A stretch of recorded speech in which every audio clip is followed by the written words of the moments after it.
I've always loved the ocean, but there's something about the beach town I grew up in that feels different during the off-season. The summer crowds vanish, leaving behind an eerie silence that blankets the boardwalk and the beach. It's peaceful, yes, but also unsettling. One night, when I was 17, I decided to go for a late-night run along the pier. I was a runner, and the rhythmic sound of my feet hitting the wooden planks was usually calming. But that night, the air felt heavy, and the moonlight cast long shadows that danced around me. The ocean roared in the distance, a reminder of the power and mystery that lay just beyond the shore. As I reached the end of the pier, I noticed something strange. A flickering light was coming from the old, abandoned amusement park that had been closed for years. The park had once been a vibrant place filled with laughter and joy. But after a tragic accident involving a malfunctioning ride, it had been left to rot. Curiosity got the better of me, and I decided to investigate. The entrance was overgrown with weeds, and the gate creaked ominously as I pushed it open. The air was thick with the smell of rust and decay. I stepped inside, my heart racing with a mix of excitement and fear.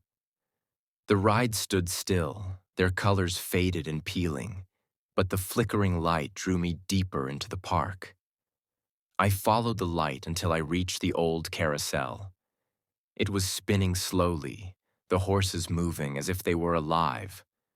I felt a chill run down my spine.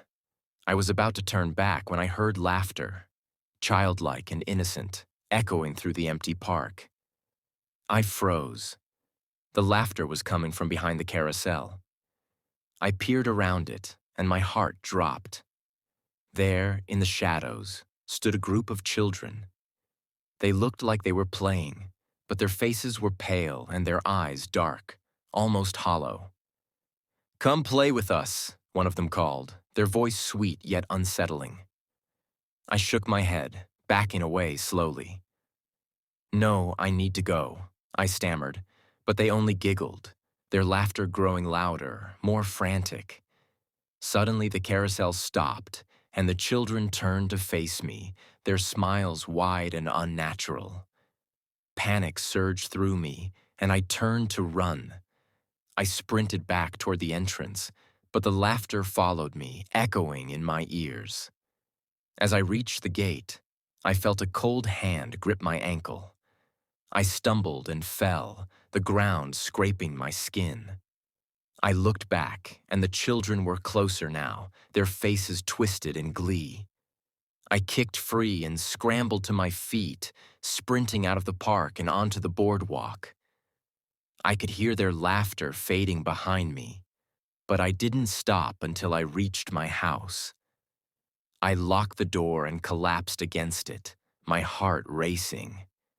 I told myself it was just my imagination, a trick of the mind. But the next morning, I found something that made my blood run cold. A small, tattered shoe lying on my doorstep, one that looked just like the ones the children had been wearing. Days turned into weeks, and I tried to forget about that night. I focused on school, my friends, and the upcoming summer.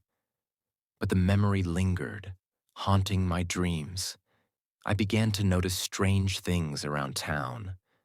Whispers in the wind, shadows that seemed to move on their own, and the feeling of being watched.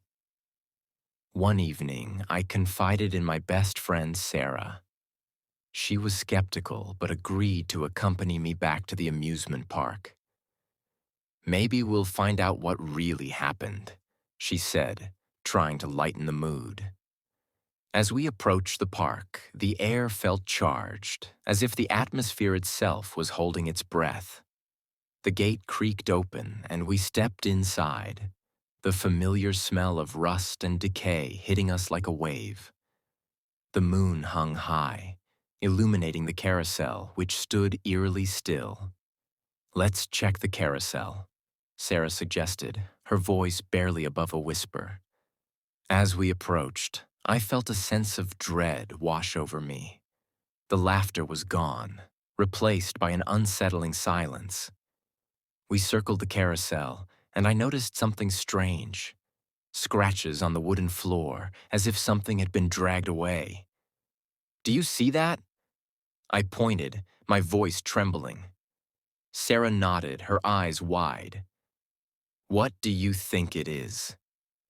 Before I could answer, a gust of wind swept through the park, and the carousel began to spin slowly, the lights flickering back to life. My heart raced as the laughter returned, echoing around us, but this time it felt different, more sinister. "Let's get out of here," I shouted, grabbing Sarah's arm. We turned to run, but the ground beneath us seemed to shift, the path twisting and turning as if the park itself was alive, trying to keep us trapped within its haunted embrace. We stumbled through the maze of rides, the laughter growing louder, surrounding us. I could feel the cold breath of the children on my neck, their presence palpable. Just as we reached the entrance, the laughter stopped, and an eerie silence fell over the park. "Where are they?" Sarah whispered, her eyes darting around. Before I could respond, the carousel came to a halt, and the children appeared before us, their faces now twisted in anger. "You shouldn't have come back," one of them shrieked, their voice echoing like a distant thunderclap. I felt a surge of fear, but I also felt a strange connection to them. "What do you want?" I asked, my voice trembling. "Play with us," they chorused, their eyes glinting with a mix of desperation and malice. In that moment, I realized they were trapped, just like I was.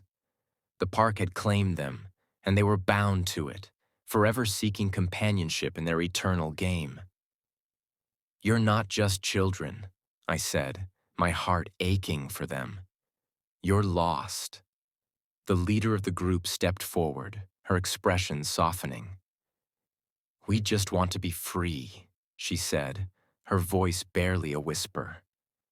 "But we can't leave until someone plays with us." I looked at Sarah, and we exchanged a knowing glance. "What if we play?" I suggested, my heart pounding. "Just for a little while." The children's faces lit up with hope, and they nodded eagerly. "Yes, play with us." We spent what felt like hours playing games with the children. Tag, hide, and seek, and even a twisted version of hopscotch. The laughter returned, but it was different now, filled with joy rather than malice. I could see the children's faces brighten, their hollow eyes beginning to sparkle with life. But as the night wore on, I felt a pull, a darkness creeping in. The park was demanding its due, and I could sense that our time was running out. "We have to go," I said, my voice urgent. "We can't stay here forever." The children's expressions shifted, their joy turning to despair. "No, you can't leave us," they cried, their voices echoing in the night. In that moment, I knew what I had to do. "I'll stay," I said, my heart breaking. "I'll play with you, but you have to promise to let Sarah go." The children hesitated, their faces a mix of hope and fear. "You'll stay forever?" the leader asked, her voice trembling. "Yes," I replied, tears streaming down my face. "Just let her go." With a nod, the children surrounded Sarah, their laughter echoing as they led her away. I watched helplessly as she disappeared into the shadows, the park swallowing her whole. As the laughter faded, I felt a strange sense of peace wash over me. I was now part of the park, bound to it like the children before me. I could feel their joy, their laughter, and their pain. Days turned into weeks, and I became one with the park, playing with the children, sharing their eternal games. I watched as new visitors came, drawn by the flickering lights and the laughter that echoed through the night. And every time someone ventured too close, I would whisper to them, "Come play with us," knowing that I was now a part of the haunting legacy of the abandoned pier, forever trapped in a cycle of joy and despair.